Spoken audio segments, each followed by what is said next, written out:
Hello, y'all. How's everybody doing? I'm Becky of Becky for Single Working Mom. I'm a registered nurse by profession, and I love to cook and bake. And to those of you that know me, hello. Glad to be back.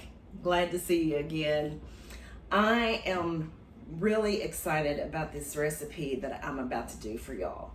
It's brown sugar cookies, and it is the best brown sugar cookie recipe you will ever have. And I'm going to show you exactly how to do it. And I got it from my book here. I love these books. My mom gave them to me a long time ago. And this one is from 2007, the April 2007 edition. And this is the recipe. As I say, they write a novel about the recipe because they go through trial and error. And Mr. Charles Kelsey, he baked 1,200 cookies to get this recipe the way he wants it. If you want it to be like it's supposed to be, you do not want to deviate or compromise this recipe. I just want to show y'all real quick why I love these books so much. Hey there. If you want a particular texture of cookie, it shows you how you can get what you're looking for. If you want chewy cookies, if you want a thin candy-like cookie, cakey cookies, an open coarse crumb cookie with a craggy top, or a fine, tight crumb, smooth top cookie.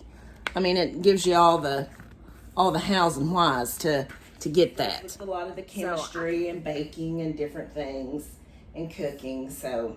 But I'm not going to get into too many of the details, but I will going to tell you what you need to know to get this cookie the way it's supposed to be. We're going to start out with the butter. We're going to brown some of the butter, but not all. In this pan goes 10 tablespoons of butter.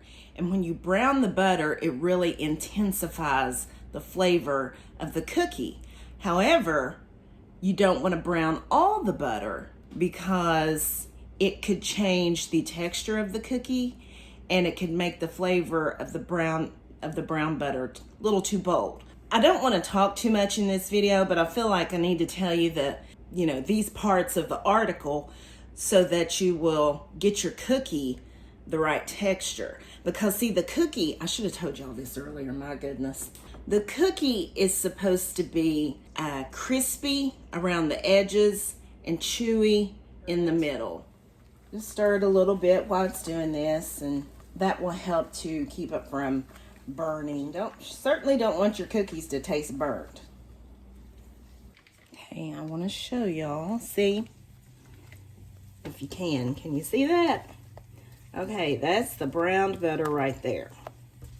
And that is good enough. I hope, let's see. Yeah, there you go. Yeah, you can see that. Okay, so I'm going to remove that from the stove, and I will, oh, dang.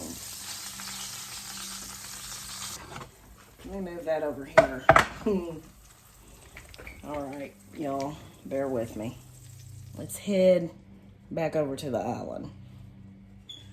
I will be using stoneware to bake my cookies on. I've had this thing forever. I also have the pizza stone, which I love. I love both of these. They're just wonderful to bake on. And I love fixing my biscuits on these. If you haven't seen my biscuit video, check that out. But if you do not have this, then you need to line your cookie pan with parchment paper. Because believe me, what you bake your cookies on makes a big difference in how they turn out. It really does. It really does. Just real quick story. I just had 3 cookies left to bake, okay? So that wasn't enough to put my stoneware in the oven, because if you put this in the oven and your items aren't evenly distributed, then it could cause your stone to crack. So I didn't want to take that risk, so I thought, well, let me just get a regular sheet pan. And so I put a seal pat on there, and my cookies did not turn nothing out like these. So anyway, I don't know. But don't feel like you can't bake your, oh gosh, I need to just be quiet. I'm talking too much. What I was going to say was, don't feel like you can't bake the cookies if you don't have stoneware, because you can. And they will still be good. They will be good, I promise you. You will still love them. Alrighty, so I have all of my ingredients right here. That just makes me feel so organized when I do that. As I use this light pan, you know, that's what y'all will want to use, so you'll be able to tell when your butter is brown. Right there, you can see. Alrighty, so this is where we put our dark brown sugar. So here goes my eggs. And this, now I'll have the recipe in the description, but I just want to emphasize this. This is 1 egg and 1 egg yolk. And of course, you know, by the time you put your egg in there, your butter has cooled, because you want to wait about 15 minutes for your butter mixture to cool. Okay, this is my baking soda, baking powder, and salt mixture. Are you ever gonna send me on Google? And Tracy is like, "Your ride's out there, Cassie." I said, "I feel bad." She said, "Don't. They're being rude." What are you making? I'm making a video for the brown sugar cookies. Don't get that in. Mom. Yes, I hear you. I got a little distracted and I forgot to put my vanilla in there. So I'm going to go ahead and do that before I put the rest of my flour, because you don't want to overbeat these. Are you going to my game today? You have a game today? Yeah. What time? 7. Okay, so there is my dough mixture. So this right here is dark brown sugar and granulated sugar in equal parts, and what we're going to do is just blend them together with your fingers till it's combined, and that's going to be our coating for the cookie. Sad. And then I can get a job. That's what I'm using. Aren't you happy I'm getting a job? Well, let's just get the job first, and then I'll be happy. Yeah, really. And so you just roll them into a ball, roll it in the sugar mixture here, put it on your pan. Alrighty, here we go. Hey guys, I had to split and go run some errands before things closed, the bank and whatnot. So I wanted to bake another pan for y'all, because I had to pull these out kind of early, but they're still good. There ain't nothing wrong with them. I don't even know why I went into all that.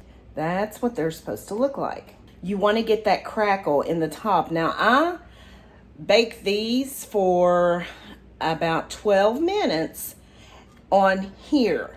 And what I like to do, oh, good grief, what the heck?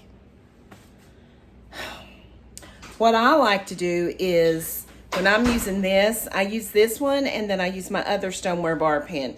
So what I like to do is get this out of the oven and then leave the cookie on here for about 2 or 3 minutes, and then I'll transfer the cookie to wire rack. Where this holds heat, the cookies will actually bake, if you will, or continue to bake on this hot stone. Anyhow, what I'm trying to say is, this would be the result of, in my oven, of a 14-minute bake. This right here. And of course, everybody's oven is different. You may bake yours for 12 minutes, but it's better to underbake it than to overbake it, actually. I know I'm saying a lot, but I would set my timer 10, 12 minutes, tops 12, see what the cookie looks like, and then just kind of go from there. See if you need to take them out or if you need to bake them a couple minutes longer. That's what I would do, because you want to bake them to where they have this crackle like this. And I'll show you a picture in the book. See? See my cookie? See the book? Yeah. See, that's what they're supposed to look like. When you bake them the right way, they're gonna have a crispy outer edge and a chewy center. Now, listen to this.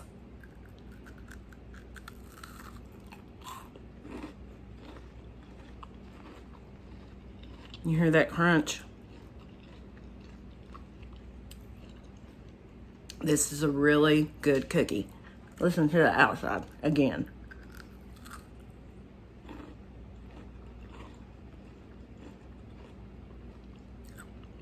Now I'll take a bite from the inside, and you can see that you won't hear the crunch. It'll be more of a chew. Well, the top's got a little bit of a crunch, but the inside is chewy. But you can tell by looking at it. This is such a good cookie. Y'all should try to make these. It's one of my favorites to make. I hadn't made it in a very long time, but I made it for the wedding the other day, and I thought, well, heck, I need to do a video on this. So here it is. Brown sugar cookies. The best brown sugar cookie recipe out there. Hands down. Yeah. I gotta get ready and go to Cassie's volleyball game. I will see y'all in my next video. Don't forget to like and subscribe. See you later.